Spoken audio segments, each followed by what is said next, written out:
విజయం అయినా పరాజయం అయినా డబుల్ హ్యాట్రిక్ అంటే అదొక సంబరం. ఆ అనుభూతి మరిచిపోలేనిది, ఎంతో మధురమైనది. ఉమ్మడి నెల్లూరు జిల్లాలో పచ్చ పార్టీకి చెందిన ఓ సీనియర్ నేతకు ఇటువంటి మధురమైన అనుభవం సొంతం కాబోతోంది. ఆయన ఇప్పటికీ అసెంబ్లీ ఎన్నికల్లో 5 సార్లు ఓడిపోయారు. 6వసారి కూడా ఓడేందుకు రెడీ అవుతున్నారట. ఈసారి కూడా గెలిచే అవకాశాలు కనిపించక నిద్రాహారాలు మాని బాధపడుతున్నారట. ఇంతకీ ఆయన ఎవరో ఇప్పుడు చూద్దాం.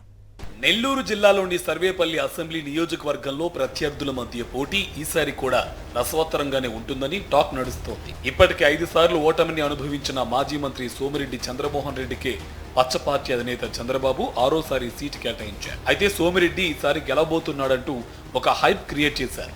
రాష్ట్రంలో చంద్రన్న, సర్వేపల్లిలోనూ చంద్రన్న అంటూ సోషల్ మీడియాలో పోస్టులతో హోరెత్తించారు.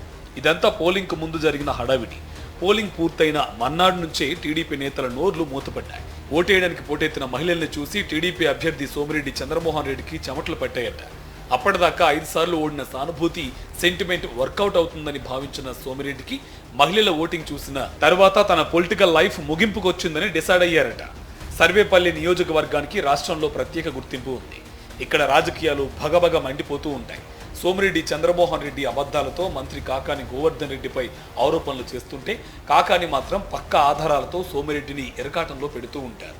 ఇదే స్టైల్ తాజా ఎన్నికల్లో కూడా కనిపించింది. వారు వన్ సైడ్ అన్నట్లుగానే ప్రచారం జరిగింది. సర్వేపల్లి నియోజకవర్గంలో 2,32,011 ఓట్లు ఉండగా వాటిలో 1,94,618 ఓట్లు పోలయ్యాయి. ఉదయం 7 గంటల నుంచి 11 గంటల వరకు, సాయంత్రం 4 నుంచి 8 గంటల వరకు క్యూ లైన్లో నిలబడి మహిళలు తమ ఓటు హక్కును వినియోగించుకున్నారు. 83.88% ఓటింగ్ నమోదైంది.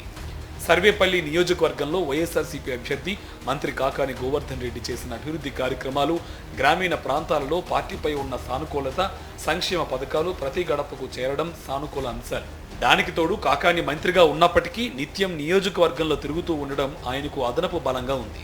ఈ క్రమంలో ఈసారి ఎన్నికలు వారు వన్ సైడ్ ను తలపించేలా ఉన్నాయని రాజకీయ విశ్లేషకులు సైతం చెబుతున్నారు. టీడీపీ అభ్యర్థి సోమిరెడ్డి చంద్రమోహన్ రెడ్డి కాకానికి గట్టి పోటీ ఇవ్వలేకపోయారనే అభిప్రాయం టీడీపీ నేతల్లోనే వ్యక్తమవుతుంది. కాకాని మీద బలమైన అభ్యర్థిని బరిలోకి దింపాలని చంద్రబాబు చూసినప్పటికీ ఎవరూ ముందుకు రాకపోవడంతో గత్యంతరం లేక సోమిరెడ్డినే బరిలోకి దింపారు చంద్రబాబు. తెలుగుదేశం పార్టీ క్యాడర్ అంతా వైఎస్ఆర్ కాంగ్రెస్ పార్టీలో చేరడంతో 2 ఏళ్ల ముందే సర్వేపల్లిలో మరోసారి వైఎస్ఆర్ కాంగ్రెస్ పార్టీ జెండా ఎగరడం ఖాయమనే టాక్ మొదలైంది. అందుకు తగ్గట్టుగానే సంక్షేమ పథకాలు ప్రతి గడపకు చేరడంతో ఈసారి ఓటర్లు సునామీలా పోటెత్తి ఫ్యాన్ గుర్తుకు ఓటు వేశారు. గత ఎన్నికల్లో మాదిరిగా ఈసారి కూడా ప్రతి నియోజకవర్గంలోనూ జగన్మోహన్ రెడ్డి పోటీ చేశారని, మహిళలు పెద్ద ఎత్తున ఓటింగ్ కోచి జగన్ను ఆశీర్వదించారని సర్వేపల్లిలోని టీడీపీ నేతలు చర్చించుకుంటున్నారు. సోమిరెడ్డి పరాజయంతో డబుల్ హ్యాట్రిక్ కొట్టడం ఖాయమని సెటైర్లు పేలుస్తున్నారట.